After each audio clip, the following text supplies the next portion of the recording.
Cooker గిన్నె మంచిగా వేడైంది. ఇప్పుడు నెయ్యి వేసుకోవాలి. ఇప్పుడు మనం ఈ కప్పు పెసరపప్పు కూడా ఇలా పోసుకోవాలి. నెయ్యిలో పోసుకొని మంచిగా వేపుకోవాలి పండయ్యే వరకు. ఇంకా చూడండి ఎంత బాగా అయిందో పండుగ కలరు ఎర్రగా వచ్చేసింది. ఇప్పుడు మనం ఈ పప్పును ఉడికించుకోవటానికి ఏ కప్పుతోటి అయితే పెసరపప్పు తీసుకున్నామో అదే కప్పుతోటి వాటర్ పోసుకోవాలి.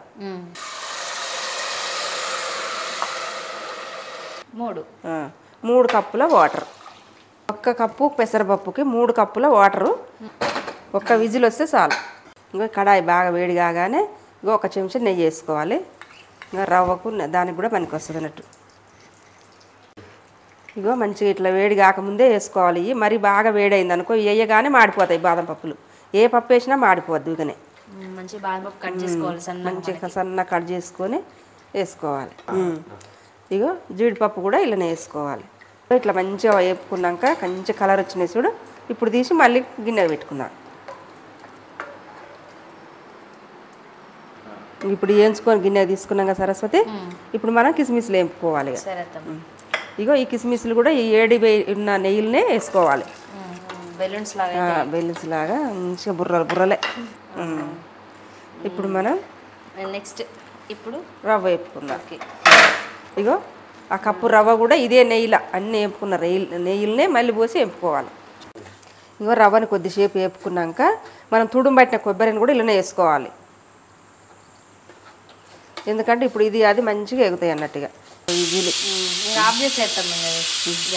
చేద్దాం వెళ్ళని అంత వెళ్ళిపోయిందా. ఇక చూడు 1 విజిల్కే ఉడుకుద్దని చెప్పినాగా సరస్వతి నేను. చూడు ఎంత బాగా ఉడికిందో. అంటే ఎర్రగా ఎంత బాగా కలర్ వచ్చిందో. ఇట్లా పండుగ ఏగాలి. ఇట్లా వేగినాక మనం పోసుకుంటే బాగా రుచి ఉంటుంది ఇది.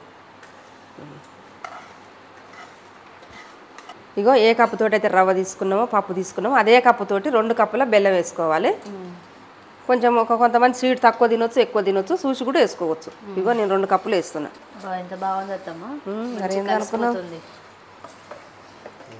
చూడు సరస్వతి ఎంత బాగా కరుగుతుందో. బెల్లం, నెయ్యి, పప్పు అన్నీ కలుపుకున్నాయి.